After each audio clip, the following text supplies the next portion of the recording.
Welcome back to Yetibilt. We have something a little different today. So a good buddy of mine, if you guys follow any of my BeamNG lives, there's always been one guy in there by the name of Gable. Longtime friend, known him forever. He's never had his own RC cars, but always kind of had the itch, whether it was crawlers or bashers or something like that. I think every guy always has. But now that I've got my own Instagram and YouTube going now, and I'm really pushing hard into this, I really wanted to have somebody to come out with me to do crawling, to do some videos. If you guys follow Cletus, he's basically the squirrel to my Cletus. So really wanted to give back to him for always being there and helping me out for whatever, for all the RC car stuff. So I reached out to him and told him one day that I wanted to build him a car or a truck. And he mentioned that his first truck was a Flareside regular cab Ford. Now, if you guys follow me on Instagram, you've seen me post 2 or 3 times that body. So this is it here. We got it all pinched up and cut for the Nacho Supreme. I will say it was a pain to get the wheelbase to work with a decently competitive, crawler. I didn't want to go super short, like 120. I wanted to stretch it out as much as I could, but not lose that Flareside look. I mean, any longer, it would have looked like a dually almost. So it ended up coming in right at a deadbolt wheelbase, which works great for a lot of people. I had a stock deadbolt way back when, and you know how that works. They don't last long, stock-wise. So that's what it's going to be. We'll cut to the parts. I'll give you an overview of what it's going to be. We'll get it built in this video, and then the next video will be paint.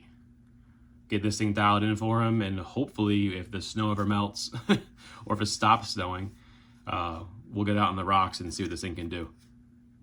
Let's check out the trucks. All right, so this is what we're working with. So as I said, the Flareside body. Now, I wanted to go with more of a scale size tire. I didn't want to do some super big 63s or something like that, or even 57s kind of seem pretty big. So we went with the 52 Endura Maverick MTs, and the wheels are just an Amazon wheel, but I think they fit the era of this Ford absolutely perfect. And the tire size, I'm just loving it. It's super clean. From there, just an old school first gen aluminum. Well, actually, no, this is second gen technically because it has the Crema Trans. So V2, Nacho Supreme. We have LGRP, black hardware.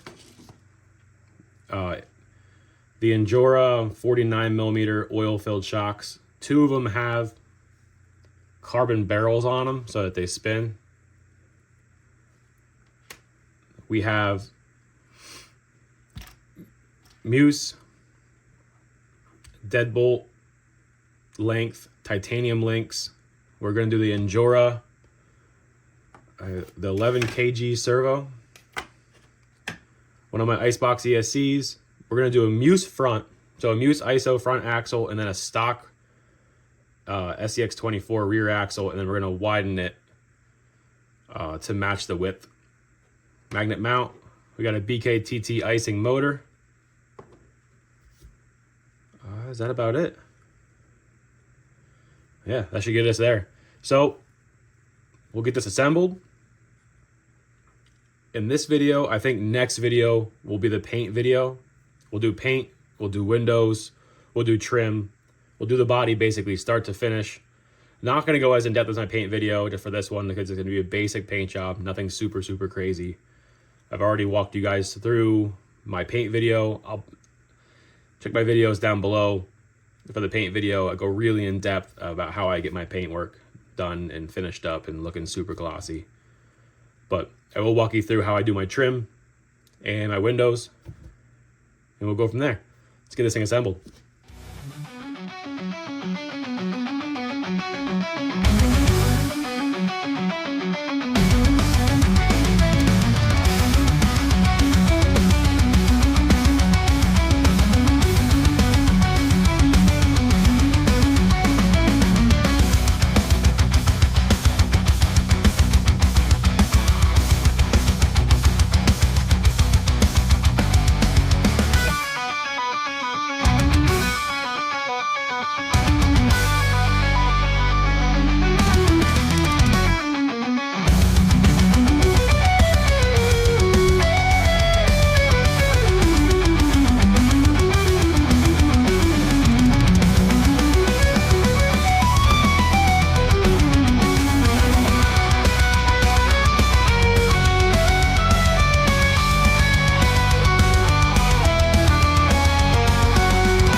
All right, I got 2 quick tips and tricks for you guys. Whenever you're doing any chassis with a slider, I always like to go with a shorter bolt first, just because it goes in and out quick. That way you can get fully assembled, get your links where you want them, especially on the Nacho chassis where you have all this adjustability. You can get it fully built, see where you like it. You can move that rear forward and back a little bit if you need a mill back or a mill forward, whatever you guys need. And then just go back once you're fully done with your wheelbase and like the way you like it. Get your longer bolts, get your sliders, and then you can just do one rail at a time. Throw your sliders on and you're good to go. The other one, I'm only saying this because I forgot. I always space out my shocks on the front and the back. I like to have a little bit of shock angle, this way here, because just adds a little bit more stability. So what I'll do is I'll add like a 4 mil spacer on the bottom and a 2 mil up top. Plus keeps your shock from being perfectly vertical and possibly rubbing here and binding up. Just keeps binding completely out of the picture. Gives you a little bit more stability. Quick little tips and tricks, guys. Let's get back to building.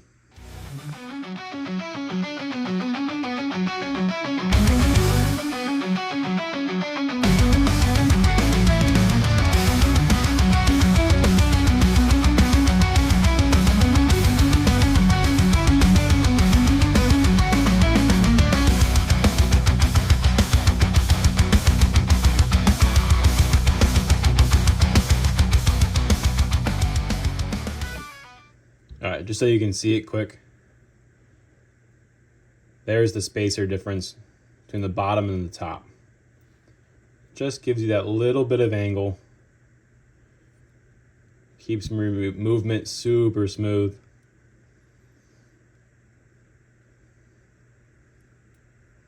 Getting there, just about dialed. Let's get this rear done.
Basically simple. You might end up moving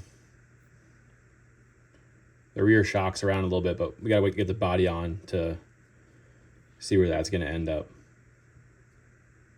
But as far as our anti-squat and everything ends up laying out here perfectly. We got a nice bar separation. They're laid nice and parallel. From there, let's get the tires on. See how she looks.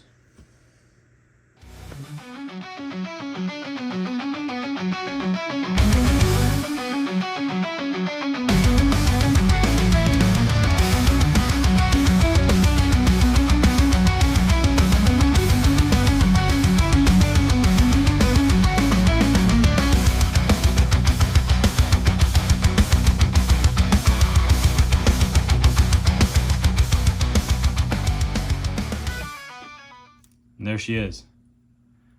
For the most part, wrapped up. I mean, the only other couple small things we got is drive shafts. Front mount might move up and down a little bit. Rear mount, we'll figure out where that's gonna go. I don't like doing any of the body mounts, especially with magnets, until the truck's fully painted, because a couple times I got the magnets all on the body, got the body mounted perfectly, and went and painted with a heavy metallic, and all the metallic pulled right to the magnets, and I had 2 cute little circles. So I don't chance that. Just make sure the wheelbase is right. Sounds like a monster truck because the suspension's not settled, but just make sure the wheelbase is right, which we're dead on. And then once we get this thing painted, we'll go through, get the body mounted perfect, right where we want it. Let's just add a Ford script in the back to see if we can add that in the next bodies. But she's killer, man. I love the way this thing looks. It's got a cool scale look with the wheels and tire setup, but still super competitive with the pinch and the breakover. So hopefully, I'm gonna try to get this thing painted tomorrow. Get that video up, get this truck wrapped up. I really want to see this out on the rocks. The downfall is we still have 18 inches of snow outside, so it's not looking like anytime soon. Maybe we'll have to do a video on the old indoor course here. I've yet to really show that too much, besides shorts and stuff like that. But that's it. Hit a comment, hit a like. Tell me what you guys think about it. I'm really digging it. Thanks for watching. Stay tuned. Stay wild.